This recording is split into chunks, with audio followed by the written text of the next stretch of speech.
Ladies and gentlemen, how are you? Good to be back. Good to see you all for this Friday night down here. Friday night, actually the 4th of July in Australia. The 4th of July. Happy 4th of the July to all you Americans out there. Happy 250th anniversary. I hope you have a great 4th of July weekend. Enjoy the start to your summer and have a good time celebrating what a great country America is. So I hope that you do all those American things, watch all the fireworks, and have like a barbecue or what you guys would call a grill. Have a grill with your hot dogs and your hamburgers and things like that, and enjoy your weekend. I don't know, is it a long weekend for everyone in America? Hold on, is 4th of July a public holiday? It is a federal holiday, so you guys don't have to go to work tomorrow? Oh, great. Long weekend. Long weekend for everyone. Don't have to go to work on Friday, so you should be here watching with Ping this morning. Tonight I know today's Thursday, so you got one more day to go of work, and then you all get a federally mandated holiday. So have fun with that. Hope you have a great long weekend, 3-day long weekend. How lucky! So I thought I would come on and at least tell you what's been going on. Well, we're still in a wait and see mode. Not a lot has happened since the last time I spoke to you. It's been a very quiet week. It's probably been the quietest week I've had since I started, like the day before I went to trial. It's been that kind of quiet. It's sort of a bit of a down period right now. I spoke to a couple of journalists that I made friends with that are actually at the courthouse. Well, not right now, but they were. And they said it's been quite busy. There's been quite a lot of people out at the courthouse waiting on a verdict. Apparently, there's even people sort of camping outside, hoping to get in and get a seat for the verdict. So, uh, interesting that there's that many people sort of hovering around the Latrobe Valley Magistrates Court in Morwell.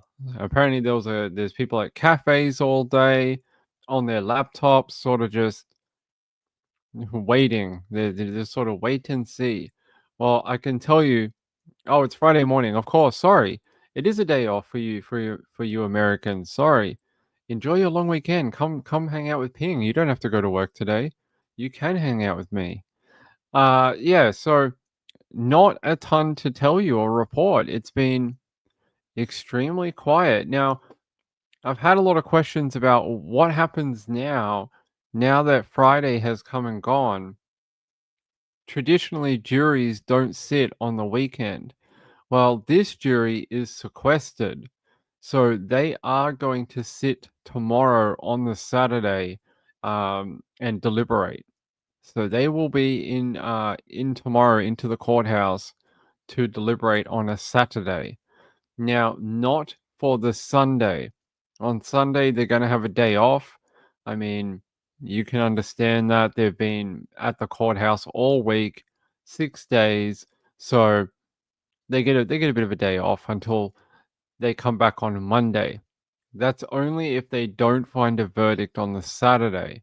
Now, if nothing happens tomorrow, we won't hear anything until Monday. So Monday would be the next time, should a verdict not be found tomorrow. So there'll be a sort of 1 day gap, and then everything will go back on the Monday. So right now we're sort of past our first week, almost.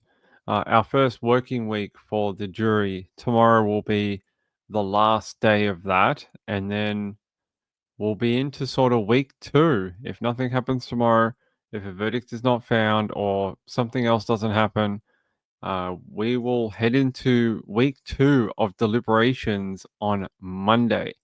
So that is your update. That is what's going on in the Erin Patterson trial right now.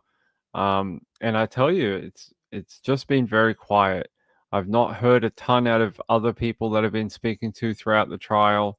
Everyone's sort of just doing the same thing, enjoying a little bit of downtime right now. Maryland, not that I've heard, no. Not that I've heard. Not yet anyway. Not at the moment.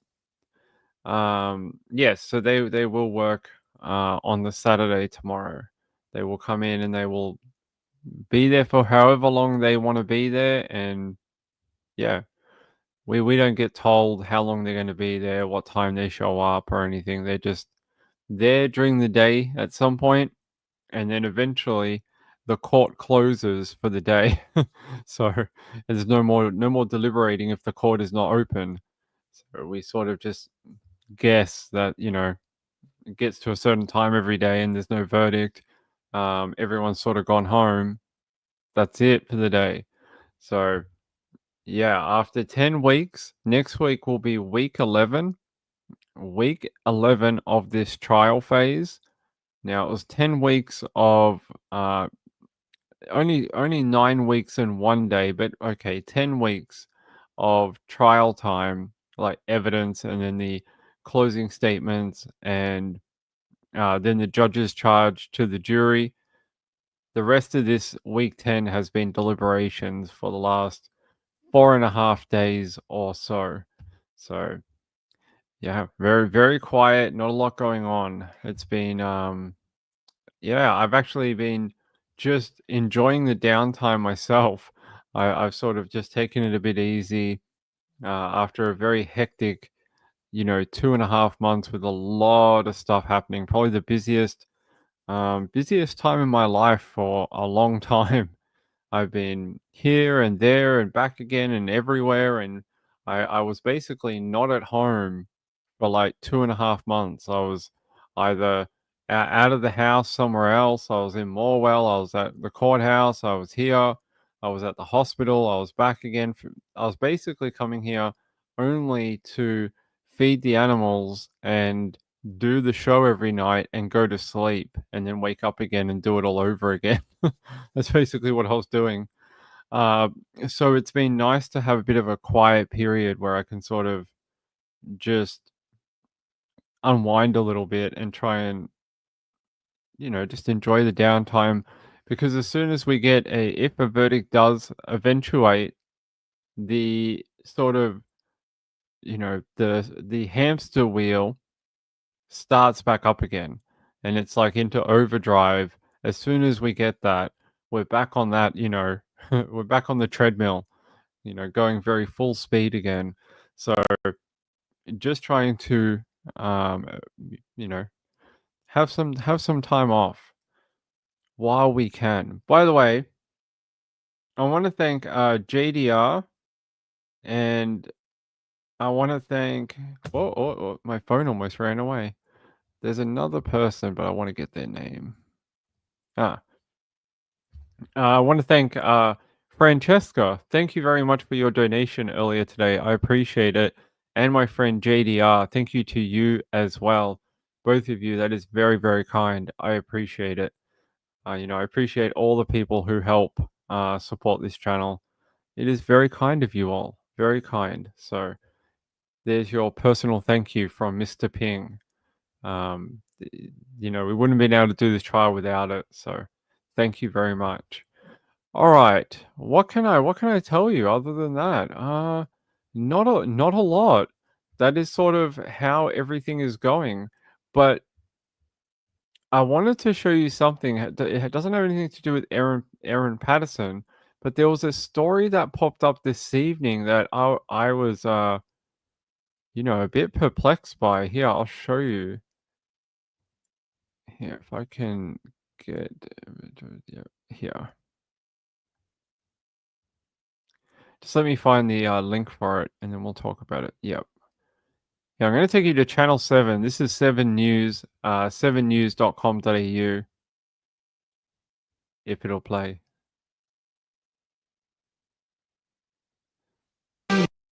With Michael Usher and Angie Azumis.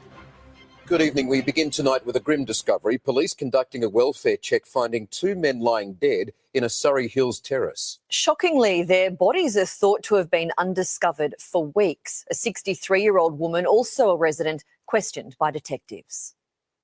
When police entered this home yesterday, they'd been told to expect one body. Instead, after a long search through junk in what's been described as a hoarder's house, they found two men yet to be identified in their 70s and 80s. There was lots of police running around all day. They were kind of jumping into the back of the house, so I didn't know what was going on. They'd been dead for days, possibly weeks. Sad situation just due to the living arrangements there, and these two people have obviously just kind of passed away in the house from the sounds of things. A 63-year-old woman lives at the Cleveland Street Terrace too. She didn't tell police herself, but told someone else who finally rang 000. Detectives spoke to the woman, but it's understood she has cognitive issues. No one has been arrested. So obviously it's probably didn't really know what was going on, and it's probably quite hard for her. It's not a state-owned house, but privately owned, according to the government.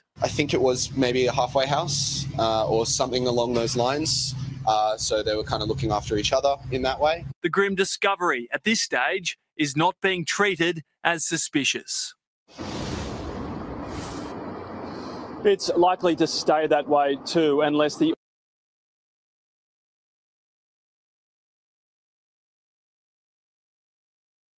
There you go. Very strange story. Very strange story. Hey Penguin, my PayPal still isn't working. I'm sorry about that, but thank you for the super chat. I do appreciate it. Thank you to all the people who have put through super chats in the last, during the trial period. I do appreciate it. It's good to see you, my friend. Good to see you. It is a very sad story. It sounds like this woman might have been there for a long period of time with these two bodies. Yeah, grim new details have emerged after the decomposed bodies of two elderly men were found inside a rundown terrace. Police made the grisly finds after they received a request to conduct a welfare check at a Cleveland Street home in Sydney in the inner city suburb of Surrey Hills. The bodies of the men aged in their 70s and 80s were found in different levels of the home, which was so decrepit that some shocked locals thought it was abandoned. Police say a woman was living with the bodies of the two men for almost a month. The woman who lived there, her name is Eleanor Barker. She's 63 years old and has since spoken with detectives. Police say she isn't suspected of any wrongdoing involved in the deaths, and no arrests or charges have been laid. And they said a police source told the Sydney Morning Herald the discovery was being considered as a sad story at this stage. There you go. That is this is a photo of Eleanor Barker. So she had some mobility issues and had some challenges of her own. They're saying that she had some intellectual disabilities as well, to possibly that she didn't fully realize what had happened when the two men had died, and not 100% like what she should have done. Or sounds like all three of them were sort of taking care of each other, and when the two men died, she was sort of left on her own until this welfare check came in. So a very sad story. Amy says, so you're not in Morwell every day waiting for a verdict. I am not. I did every day at the court. When we get a verdict, I will be there. I will be, I'll be at the court. I will know the verdict. I will see it in the courtroom. It's not a problem. But I am not sort of hanging out there for 8 hours every day. Because I'm not staying overnight in Morwell at this point in time. I mean, the only way I thought I could really do it is to stay in the motel for the week or however long it's going to take. And the accommodation in Morwell is just expensive. I think we did the first week in Morwell, it cost me over $1,000 for 5 nights. We were there for 5 nights, 6 nights. It cost me over $1,000. It was like $1,150 for to stay there. I think it was like Monday to Saturday, and it was over $1,000. So not knowing how long the verdict is going to take, I couldn't just afford to like put over $2,500 on a motel room, just to hang around Morwell for 8 hours a day. So unfortunately, no, I am not sitting out there every day. But that won't change the fact that Ping will be there for the verdict. Yes, I'll have time. I can explain more to you guys after, but I can't explain right now. But I will be there. It's not a problem. Woman of Steel said, "Poor things." I know, right? Video Reel. Hey, good to see you. Yes, happy 4th. Yeah, you too, you wanker. Have a happy 4th to you. And have some beers and some like red, white, and blue like flags and banners, and play Star Spangled Banner, shoot some fireworks and all that type of thing. Yeah, you guys don't have to worry. I will be there for the verdict. It's not an issue. Yeah, there Ping will be there. That's all I can tell you. I can tell you more once we get a verdict, but that's it. All right. I want to talk more about these two because this is very very sad to hear that. Imagine what it would be like to be that woman and live in that home for, possibly a month with 2 decomposing bodies of your roommates. It's horrible. Let me just check here. I wanted to see if there was another video.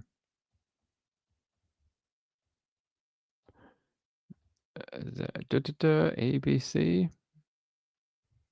I wanted to see if the ABC had one. Here, ABC. No. Here. Actually, no, that's a different one. Here, I want to check the ABC. Sometimes they report on these investigations, and I wanted to see if they had something for us. 21-year-old new.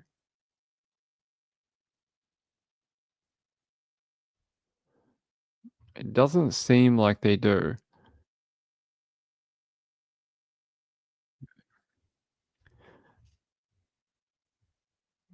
All right, let's go back here. All right, I'm going to take you to 7 News and see what they have to say about it.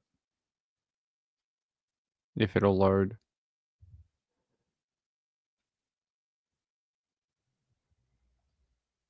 Check finding 2 men lying dead in a Surrey Hills terrace. Shockingly, their bodies are thought to have been undiscovered for weeks. A 63-year-old woman, also a resident, questioned by detectives. When police entered this home yesterday, they'd been told to expect one body. Instead, after a long search through junk in what's been described as a hoarder's house, they found 2 men yet to be identified in their 70s and 80s. There was lots of police running around all day. They were kind of jumping into the back of the house, so I didn't know what was going on. They'd been dead for days, possibly weeks. Sad situation just due to the living arrangements there, and these 2 people have obviously just kind of passed away in the house from the sounds of things. A 63-year-old woman lives at the Cleveland Street Terrace too. She didn't tell police herself, but told someone else who finally rang 000. Detectives spoke to the woman, but it's understood she has cognitive issues. No one has been arrested. So obviously it's probably didn't really know what was going on, and it's probably quite hard for her. It's not a state-owned house, but privately owned. Wait, was that the same video from before? What the hell? Good work, Ping. Play the same one from before. You're doing good tonight, Ping. Sorry. Yeah, let me change this to this. Oh, it was 7 News. Sorry about that.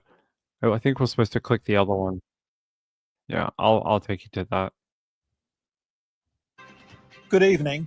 There Oh, are plenty of questions tonight after the decomposing bodies of two elderly men were found inside a house in Surrey Hills.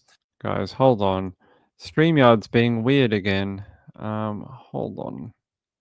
It's been doing this weird thing where it's not been picking up the video, like when we switch the tab. Let's see if it works now. Nope. Weird. Here, I'll just play it. Good evening. There are plenty of questions tonight after the decomposing bodies of two elderly men were found inside a house in Surrey Hills. The key to finding answers, the autopsy results, and interviewing a woman who lived with them even after they died. Behind the door of the decrepit Surrey Hills terrace, a chilling discovery. Two men dead for almost a month. They're both really nice, you know, always pass them on the street. One of the guys used to have a VB long neck out the front there. Eleanor Barker had been living with them, police say, even after their deaths, inside the two-storey home on Cleveland Street. A friend of the 63-year-old calling police yesterday after speaking with Eleanor, prompting a welfare check. Police discovering the body of a man in his 70s, then upstairs a man in his 80s. Both are believed to have died at different times over the past few weeks. I mean, I've always seen this house. I didn't know if people lived in it because it doesn't really look like people do. A hoarder's home infested with rats and birds. Detectives going door to door today as they try to establish a timeline when the two men were last seen. You know, it's interesting that she told someone else, but that's how the welfare check came about, because she mentioned it to another person and they were concerned, but she didn't actually tell authorities. But yeah, I can't imagine what it would be like to live in a home with not one but two decomposing humans inside. Like the smell must have been like atrocious. The only one I can think of is there was a woman in the UK who killed both her parents. This was like about a year ago. She killed both her parents and then entombed them in a room upstairs in that home. But that's she actually murdered them. This doesn't seem like it's a you know, suspicious type death. It seems more like these two men died very close together and she was sort of left alone to do, you know, left to her own devices. And it was just a very sad type situation, unfortunately, because they're saying both those men were elderly and she's, you know, in her middle or early 60s as well. Very sad, very sad.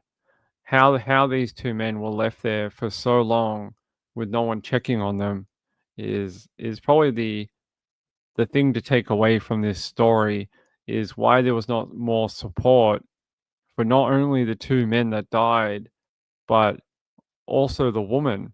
Why were they all why all three of them were left alone with no one checking up on them for such a long period of time? Pretty awful. But yeah, that came out this morning. This evening. Okay. Let's see what else we have. I want to see what else I have on my list of stuff to talk to you about. By the way, there was a huge volcano went off in Japan today. The volcano in Japan. Yeah, people are saying that they're hoping this won't lead to some sort of other seismic type event. Let's hope not. Japan's had enough of that, I think. Where is it?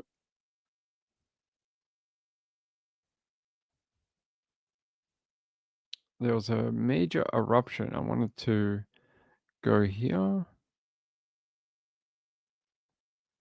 Yeah, it was. I'm not going to try and pronounce the mountain's name, but here you guys can see it erupting here. It's a pretty impressive eruption.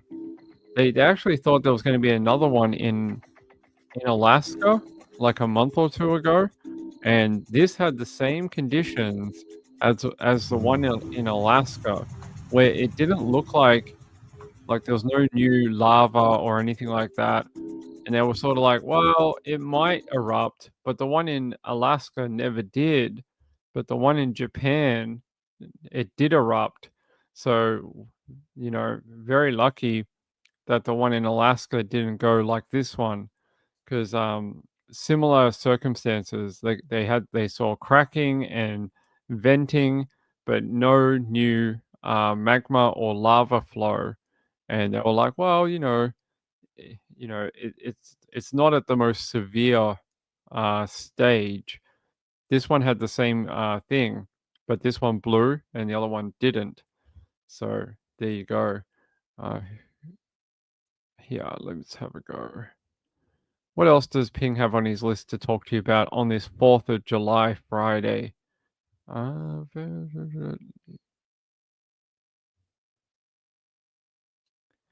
Here. So there was a woman called Sophia Hutchins. I don't know if you saw this the other day, that she died. She's age 29. She was a friend of Caitlyn Jenner. And they're saying that she died in a ATV accident. It was reported through Dateline. Dateline? Deadline. Yeah. Sophia Hutchins dies in ATV accident. And then they had some photos of it today. So I thought I'd show it to you. This was the ATV. Check this out. This is from KCAL. That's the ATV down there, that blue one. And that's it fell down it fell down a ravine, and she died from the falling off a cliff, basically. It's welcome to Weather Pinger. I don't know if we're ever going to do weather full time on this channel. I have 10 minutes. Yeah, I don't know if we're going to do that. But I thought you might find that interesting. I wanted to find a photo. So it was in Malibu, and it was a moving vehicle, the ATV. I just wanted to see if they have a photo of the actual area, like the valley. Here, I'll take you to CBS LA.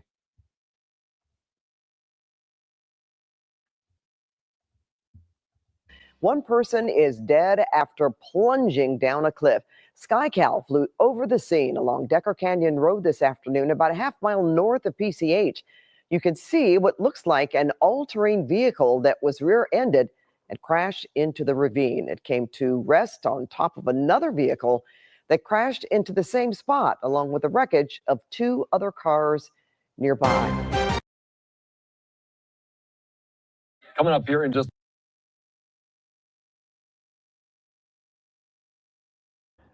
Pretty concerning when you see the other vehicles that are also in the same location. You have to ask, is there a problem at this particular area that cars and other vehicles seem to just fall off the edge? Interesting.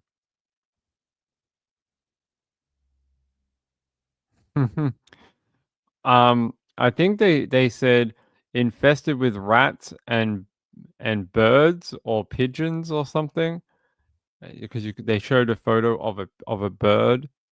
But yeah, Maryland says bizarre. Yeah, I don't know how that works, but hold on. I just want to see if we can go to KCAL. Not that one. KCAL. What a horrible way to die. Like the fact that you fall off a cliff. Here, let me see if I got another link for you. So yeah, here's the road. So her ATV came off this road and fell down that ravine. I mean,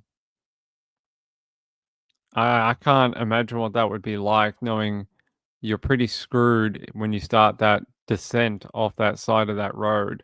You'd have to know that you're in some really big trouble, especially on an ATV. Is it normal to drive an ATV on the road? I wouldn't have thought you could legally do that, but maybe you can.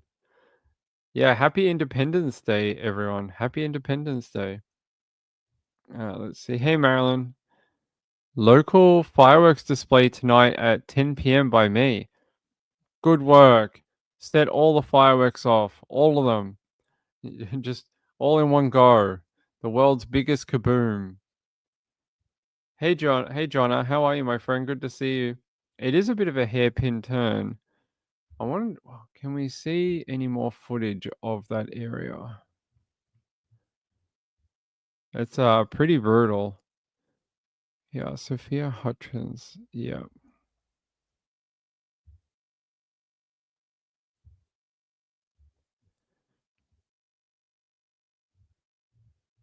What do they say? They're saying that noted that Hutchins was driving an ATV down a road near Jenna's Malibu home when she crashed into the bumper of a moving car with 2 passengers inside. The ATV was forced over the shoulder and fell 350 feet down into a ravine. Both passengers in the other car weren't injured. Oh, geez. So she crashed into the bumper of a moving car. So she rear-ended it, or she was coming in the other direction and it pushed her off the edge. I'm not sure, but it sounds like there was 2 witnesses in another vehicle who would have seen her go off the edge of that ravine. Brutal. Dragonfly's here. Hey, Dragonfly. I don't see your name in. Oh, here. No guardrails. That's a good point. There are no guardrails. Let me see. It is pretty mental. That's the road. Let's see. 2 killed.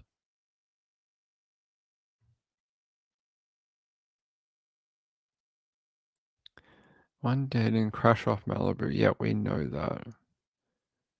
Yeah. Let's see if we can find another one for a local news agency.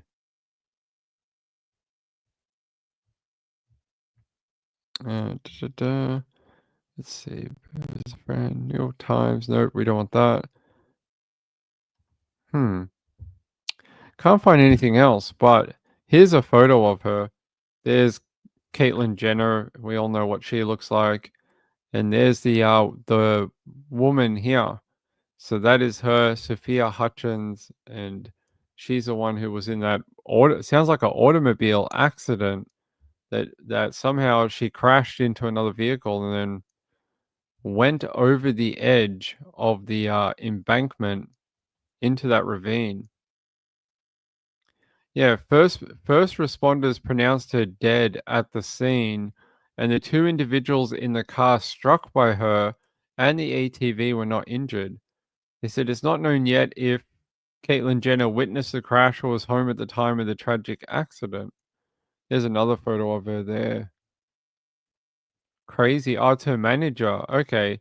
So it was Caitlyn Jenner's manager, and she was killed. Some reports suggest Hutchins' ATV was thrown down the ravine after striking the bumper of a moving car, but other sources claim the crash occurred after a pickup truck collided with the back of the off-road vehicle. Well, that might make more sense, because if a car rear-ended her, that could push her off the edge of the cliff. I get that. That makes a lot more sense. There's another photo of her. What else here? Okay, not much else, but there you go. 2 varying stories. One says that she crashed into a vehicle, and then this other story says she was rear-ended, and that is what pushed her off the cliff. Either way, pretty tragic. Let's see what else that ping has. Oh, this is interesting. Let's head to KABC in LA. Months after we begin with that breaking news, nearly 6 months after Dr. Irene Gaw was found dead inside a house fire. Investigators now pointing to her husband as a lead suspect. Eyewitness News reporter Amy Powell is live in San Marino with the latest on the investigation. Amy.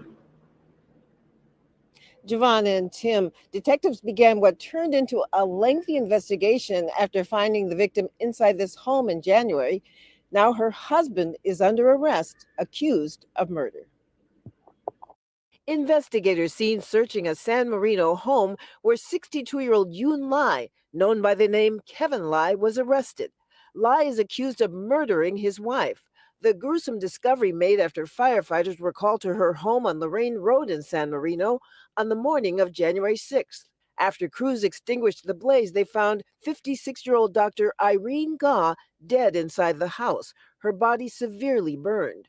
Friends and neighbors shocked by the death of the well-liked physician and mother. Detectives say her husband and the couple's 2 teenage sons were outside the home when they arrived. He had taken his 2 sons to baseball practice this morning, and when he returned from the location from the dropping off of practice, he noticed that the residence was on fire. Detectives aren't releasing any details about the murder case, but according to friends, the doctor and her husband were in the middle of a contentious divorce. And investigators say they plan to present the case to the district attorney's office on Monday.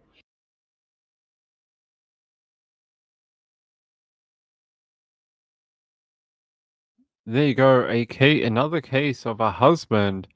So, Kevin Lai, it's in his name, people, was arrested and booked for murder after a months-long investigation into the fatal house fire by San Marino Police Department and the LA County Sheriff's Department and arson investigators. The fire was reported 9:45 a.m. on January 6 at a home located in the 2000 block of Lorraine Road. Several agencies responded to a fire in the back of the property and found the 56-year-old Irene Lai inside. She was pronounced dead at the scene. She was severely burned. At the time, the sheriff told the media and said the victim's husband told investigators he had taken his 2 sons to baseball practice, and when he returned, he noticed the home was on fire. Huh, imagine that. It's just a simple accident. They say the authorities will be presenting the case against him to the DA on Monday. So there you go. They will get him. They will get them eventually, right? They will get them. What does this say? A man dead. Oh, here we go. It's 4th of July, and people are already killing themselves with fireworks. Man dead, woman critically injured after fireworks explosion sets home on fire in Pacoima. Hope I'm saying that right. Yeah, that's a pretty bad fire. Breaking news, explosions, flames, and fireworks gone wrong. An illegal fireworks explosion rocks a Pacoima neighborhood, sending a large blaze in the sky. And all new at 6, we're getting our first look at the damage from Air 7. You can see that home suffered extensive damage. Looks like neighboring buildings severely damaged as well. This was quite a blast. We've learned also that a man died in this explosion. This morning, a woman remains in the hospital with critical burns. 4 other people suffered smoke inhalation but declined to go to the ER. The explosion destroyed 4 homes. It damaged 2 others. Overnight, firefighters at the scene say they have seen an alarming number of people selling dangerous and powerful illegal fireworks out of their garages this year. Seems to happen every year. Firefighters are encouraging people to go see professional fireworks shows this 4th of July. Breaking news,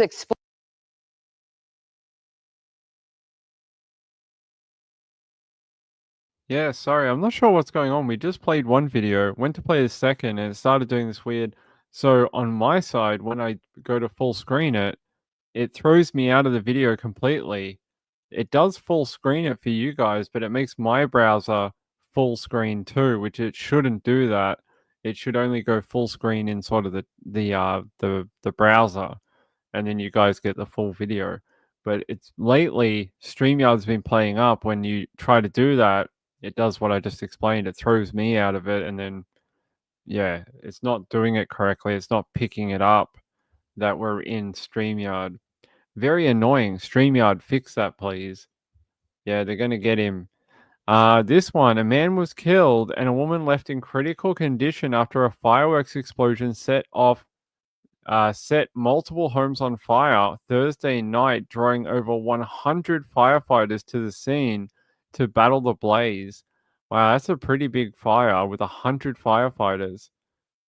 Wow, there's some more footage here. And we get thrown out again. How annoying. Let's see if we can get it working.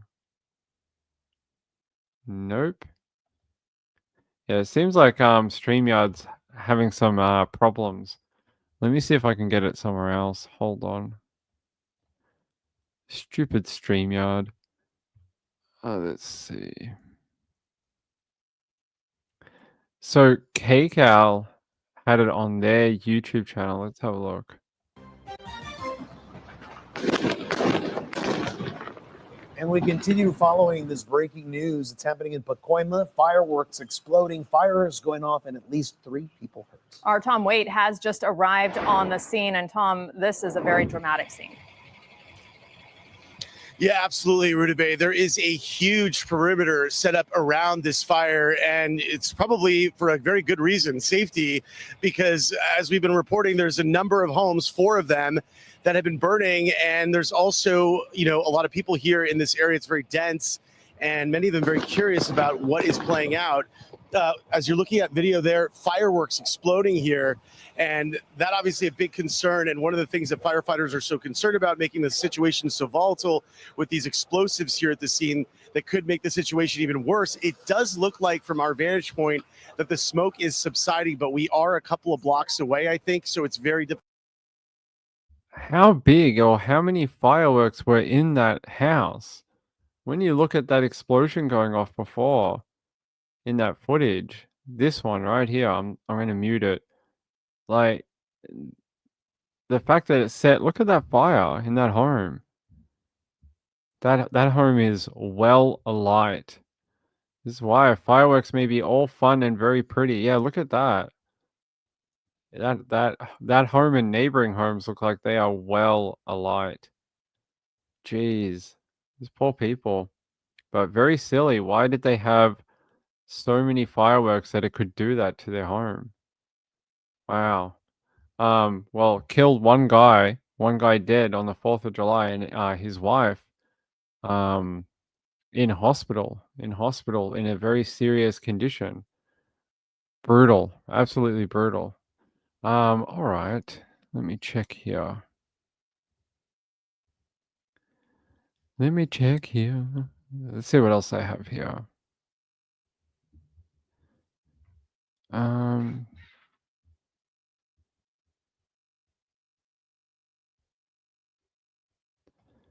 Yeah, let's go. We can go to Utah, maybe. Let's check if this works. Yeah, Provo. We've been out there recently. A couple arrested accused of abusing their children. Jeez. A couple was arrested Wednesday and accused of severely abusing their children. Darren Justin Burial and Rachel Southwick were each booked into the Utah County Jail for investigation of aggravated CA. And they say Burial for 7 counts and Southwick for 1. Police say the couple's children had already been removed from the home and interviewed by police in June. And they're saying here it was disclosed that one child witnessed Rochelle stomp on another sibling's arm and sprain her arm. The witness child observed her sibling crying bloody murder. According to a police booking affidavit, a child also disclosed Rochelle biting the back with her teeth, making them bleed. Southwick also stabbed a child with a screwdriver, according to the affidavit. They're saying one child also recalled a time when Burial was punching them in the face, knocking a tooth loose, and knocking them unconscious, stomping on their back, causing pain, locking them in a room for days without food or bathroom usage. The child reported having to urinate on the floor of the locked room. Additional reports of Darren hitting the face and neck with a belt, suffocating a child with a pillow, and being beaten with a black pole on their legs, causing tiger stripe marks on their lower extremities, were also documented. The child also reported being treated like a dog, being put in a kennel, and having to eat dog food. Jeez. Um, they say one child had a tooth missing, and then another tooth was chipped. Reported that Darren had caused by using pliers on the child. Thank God they found these people. I'm glad they're under arrest. Yeah, let me see if I can find anything else. Geez, some people are just horrible human beings, aren't they? Let's see if I can get something to explain it a bit more.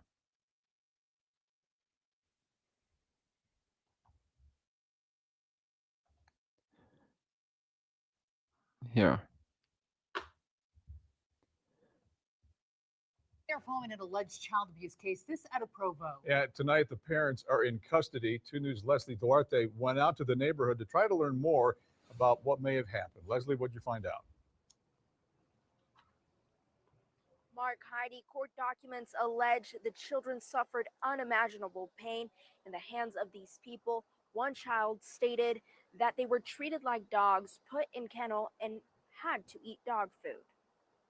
Yeah, it's devastating. Parents in this Provo neighborhood are heartbroken over the details of a child abuse case in their community. So I can't imagine, it's just hard to comprehend, to be honest. On Wednesday, the Provo Police Department arrested 35-year-old Darren Justin Barrow and 33-year-old Rachel Southwick for aggravated child abuse. Just makes it really sad for the kids. A probable cause statement alleges Darren punched them in the face, stomped on their backs, and locked them in a room for days without food or water. We're seeing this over and over again in Utah, where kids are, suffering some horrible situations. Kristen Floyd, a child psychologist and family therapist, says this may have been going on for much longer. I mean, looking at the report, these incidents weren't the first time that these things have happened to these kids. In another incident, a child reported that Rachel stabbed them with a screwdriver. Court documents state police found 2 screwdrivers with blood on them inside the home and a scar on a child's body. I reached out to the Provo Police Department with questions regarding this case, but they were unavailable for an interview. Some of my questions included, was police called out to this home address before, and if anyone reported the abuse to police? Why do cases like this happen?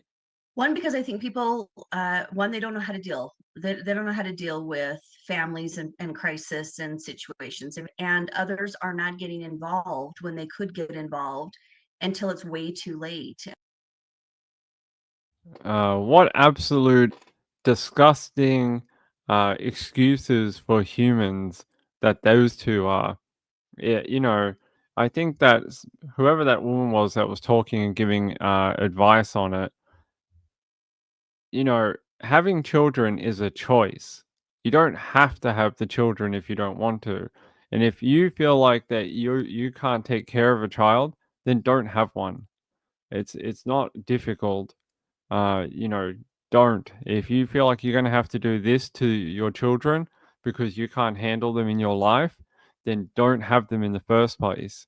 We have the technology available to prevent pregnancy. It's been around for a very long time, dating back hundreds of years for some of it.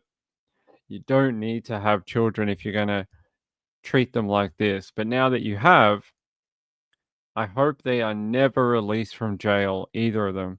Because if they show you that's what they can do to their own children, what could they do to other people? Not that excuses what they did to their own children, but how dangerous are these people that they could do this to people, children that they gave birth to and fathered and mothered? What could they do to just people who are strangers to them? They are some of the most dangerous type of people in our society. They really are. So I hope they never see the light of day again. Those poor kids, I hope they go into a place that is much better for them. I think just being anywhere away from them for with anyone is probably a better environment than what they were in. So I hope those kids grow up and are going to be healthy and have a nice life away from these two absolute losers. That's what they are, losers. Quite observes exactly, Pin. I say it all the kids. Say it all the time. Kids don't ask to be born. It's our choice. Exactly. I know. I agree with you guys. John has said, but this kind of abuse goes so far beyond sick. I mean, trying to reef out a kid's tooth with a plier, stabbing them in the clavicle. I mean, and being treated like a dog, being put in a kennel and have to eat dog food, and being locked in a room for so long that the kid had to go to the toilet on the floor. These people are sorry excuses for human beings. If you act like this, then you shouldn't be allowed in our society. You really shouldn't. Being in society is a privilege, and if you can't abide by our like sort of communal rules and laws and sort of accepted standards that we have, then there's only one place for you, and it's a 4x4 jail cell where you can stay there for the rest of your life because apparently you can't sort of abide by the rules that we have in our society. You can go bye-byes for the rest of your natural born life. Go away. Hey Joe, what's up, buddy? Here, give you a high five. Good to see you. I hope you're having a good day out there. Yeah. Julie Miller said they only do it to their own vulnerable captives. I think that makes it even sadder, that the people that pick on the weakest in society, like children, children can't fight back against, adults or their parents. It's very hard to fight back against, an adult when you're just a little child and they rely on their parents for everything. And then you have people who do stuff like this. I don't think so. No, I don't think so. They'll get a very minimal jail sentence, unfortunately. Something like 8 years, maybe. Maybe less than that. Maybe like just a few years. It's very sad that we let people out that do this because you know what they're going to do? Now that they took these children away, they'll spend whatever time they get sentenced to in jail. They'll come out and then they'll have more children and do this all over again. I've seen it 50 times. You know, they lose the first couple of children they have, and they go to jail. They get fined. They do whatever. And they just do it all over again. And, no one's watching them. Although eventually you'll get put on a watch list where if the female gives birth to a child, they'll step in straight away and just take the kid because they just know that you're an unfit parent. So Joanna said it's like people who abuse animals too. Yeah, I agree. I hope they don't get those children back. No. Yeah, when are they due in court so we can keep an eye on it? Charges are pending. Court records show that both Burial and Southwick have been ordered to be held without bail pending a pretrial hearing. Well, thank the Lord for that. They're saying both of them were taken into custody but denied abusing the children. Oh, so they just became injured and you had blood on screwdrivers in your home for no apparent reason, huh? Okay. And they say here, officers with the Provo City Police Department executed a warrant at the home on Wednesday and reported finding several items, including screwdrivers, that tested positive for having blood on them. Officers also reportedly found a room that locks from the outside where the carpet had been removed, but had a distinct odor of urine that had lingered. So I don't believe them when they tell the police, we did not hurt those children. The evidence seems to say otherwise. Your own children seem to say otherwise. So you two seem to be liars. Hey Margie, what's up? I don't know. I don't know if they are. It doesn't tell me, but it is Idaho. I mean, there are a lot of LDS people in Idaho. Could be. Didn't see anything about them. Normally when that happens, we get something that says they're, you know, religious or whatever. But I don't see anything like that. Yeah, I'm just checking a different.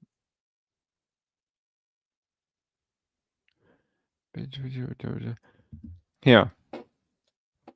In late May of 2025, the Provo City Police Department were notified of the CA allegations. Detectives from the Special Victims Unit worked closely with the Division of Child and Family Services, DCFS, to conduct specialized interviews with the children and arrange medical evaluations of those children. But it doesn't say whether they. Yeah, I don't see anything about what you're talking about, but it's possible being Idaho. Joanna says kids also might fear or protect their parents. That does happen too. It is very scary. It is. Um,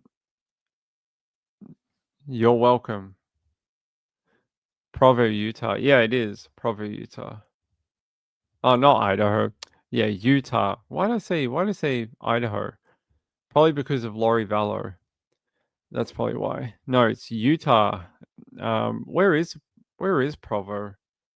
Is it near SLC? How far away is it? That doesn't help me. Let's see. What does it say? All right. So there's the there's the area there. Right next to Utah Lake. Wow, that is a hell of a lake. Yeah, there's the town of Provo or the suburb. Where if we zoom out? Okay, there's SLC, Salt Lake City. That's the main one everyone knows. So it's south of the main city, Salt Lake City. So if you go south from it, there you go. Provo, Utah, right next to the lake, right next to the giant lake. That is a big lake. It's huge. There you go. We actually did a story last year about a man who went, a woman or a man? I think it was a woman who was, I think she was over here, and they were going up through these mountains, and they never found her. She just went missing. Yeah, it was around here, around these mountainous area, and she just went missing. Yeah, near Mount Lena or Lena. It was around this area. She just was never found, just disappeared. I don't know if we ever got an update to that, but they said that she was hiking in this area. And I remember I took you up here and we had a look at the hiking routes through here. And we ended up all the way up north up here, up near the lakes. But I don't think we ever found out what happened to them. But we did that story last year. So there you go. There's the city of Provo. It's interesting. Whenever I hear that city in Australia, the word Provo without the R is a sort of insult in Australian language. So if you call someone Povo, it means like you're poor or yeah, like you're poor sort of thing. So it's interesting whenever I hear the word Provo, I always think of that like poverty. So it's like a shortened version of poverty. So if you ever hear an Australian call someone Povo, it's basically calling them poor. So there you go. Maria, hey Maria, good to see you, my friend. Kids in cottage next door and content I follow is adult. Windows open when stabbed with a screwdriver was read. Sorry, my friend. Sorry. It is adult content. 18 plus to watch this channel. You're definitely 18 plus. Hey Marilyn, good to see you. All right. Joe says you got to assume Provo they are likely LDS or FLDS, but not definitely. I'd say there's a high percentage of people that live in that area that are from some denominational, you know, religion for sure. All right, ladies and gents, it is almost 1 a.m. Australian time, so I just wanted to come on and give you an update for the trial. That we are still in sort of wait and see mode for a verdict, which means Ping has to be up early tomorrow in case a verdict comes through. So I have to be up early for deliberations in the morning.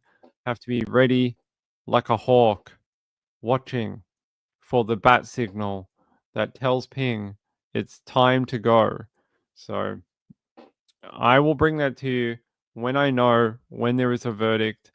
You'll be the first to hear it.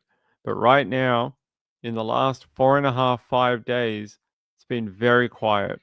Very quiet. If I had something to report to you, even a question to the judge, I would bring it to you.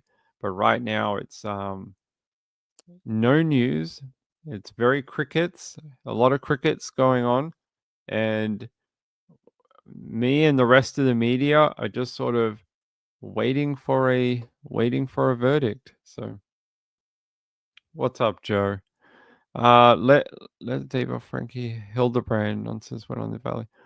They went on the valley southeast of SLC. Brandon Boudreau's parents lived in American Fork, where Melanie showed up to get the kids. Oh, interesting. I didn't know that. I actually know where American Fork is. Yeah. Interesting. Thanks for letting me know. I didn't know that. Quite like Brandon. I think he's a good guy. Everything I've seen from him and at the trial and previous stuff, the fact that he's still, still acting the way he does and, turning up to these court cases, speaking as well as he does, it's impressive to me for a guy who's been through so much and, was almost assassinated by Lori Vallow and her brother, the hitman. I mean, he's a very strong guy, Brandon. So it was very impressive watching him on the stand at Lori's trial the other week. I thought he was very impressive. So, all right, yes. Good night, everyone. Love you all. Joe, email me. Let's do something in the future. Let's hang out. All right. Hey, one Juror Matters. Haven't seen you in a while. High five to you. Haven't seen you in a while. Hope you're doing well. Hope you're doing well. You like his character too? Me too. I think Brandon's a good guy. All right. Hey, BC. Good to see you. Hey, Webby. I'll see you tomorrow. Tomorrow I'll be on around midnight Eastern. I plan to do a late show over the weekend, probably a couple of them, and we'll talk true crime, we'll talk American stuff, we'll do some 4th of July things. So later tonight for you Americans on the 4th of July, we'll do some 4th of July type things, all right? We'll do that at midnight Eastern. So come back on your long weekend tonight and we'll do some more of this. I love you all. Be good out there. And I don't know, you might see me early tomorrow if I get the bat signal to go back to court. You might see me earlier than I planned, but at this point I'll see you at midnight. But who knows? The jury will be in tomorrow to deliberate. So anything could happen. We don't know. So, okay, yeah, have a good day, everyone. Have a great 4th of July. Yeah, celebrate your country, celebrate the great country that America is, and have a beer with your neighbors. Have a hot dog and a barbecue or a grill, and have a good weekend and enjoy that warm weather out there. Enjoy that nice summer out there. All right, mate. Before the fireworks begin. That's right. Hey, Dragon. Good to see you, my friend. All right. Yeah. She should be coming home early next week. She's doing a lot better. So they're doing like her sort of coming home sort of process with her they're doing all the kind of like what you need when you go home and what services you'll need to have and nurses that come out to help you while you're healing. And so she's doing good. She should come home early next week, and I'll get her on the show when she's feeling better. When she's feeling up to it, I'll bring her on to say hello to everyone. Say thank you to all the nice people that sent her flowers and gifts and things like that. So I will do that. Yeah, that's right. You know, pets are one of the big people who suffer on the 4th of July because they get scared of the fireworks. If you don't already have like some calming stuff, Fellaway works for cats. Um, tryptophan, tryptophan, trypto. Yeah, I think it's tryptophan. The stuff they have in turkeys, you can get it in tablet form, and you can give it to your cats and dogs, and it makes them relaxed, just like you are on Thanksgiving after eating all the turkey. But it works in animals too, and because it's like a natural product, it's not like a chemical or opioid or something. It's just a yeah, from the turkey. So you can give that to your animals, and it makes them calm down and relax. So if you have animals, you know, try and take care of them over this long weekend. Or if you have a dog, you might have one of those thunder jackets. Have you seen those? You can get like thunder jackets for dogs. It makes them like feel like they're being hugged, and they don't get as freaked out over things. That's a good idea too. Oh, it is cold. I was out there. The reason I'm on late is because I just came back from the hospital. So it is freezing out there. I don't know what it is. Last night got down to about 4 degrees. Okay, it's not super, super cold at the moment, but it felt cold in the wind. So it's 11 degrees, so warmer than some other nights. A couple of nights ago, it was like 4 degrees. So there you go. You can see the weather coming up. Some days are like minimum of 7. Some are like 6, but there's been colder ones like 1 degree overnight. So yeah, it's probably the rain. You see a lot of rain. So when you have rain, it keeps your temperature slightly higher because you have this sort of blanket on the atmosphere and the earth, and the rain uh, helps keep that temperature a little higher. So if you ever see rain in your area, you'll notice that the temperature will be slightly higher than normal, and it's just due to like the insulating effect of cloud cover and the rain itself, the humidity from the evaporation of the rain. So there you go. Facts for weather for you. All right. Yeah, they don't like the 4th of July. All right.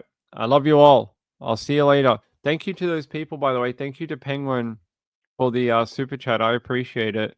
And thank you to Francesca and JDR for the donations to the PayPal. I appreciate you both. Thank you very much. I'll see you tomorrow. Maybe twice tomorrow. I'll know when you know. You'll know when I know. Good night, everyone. Bye.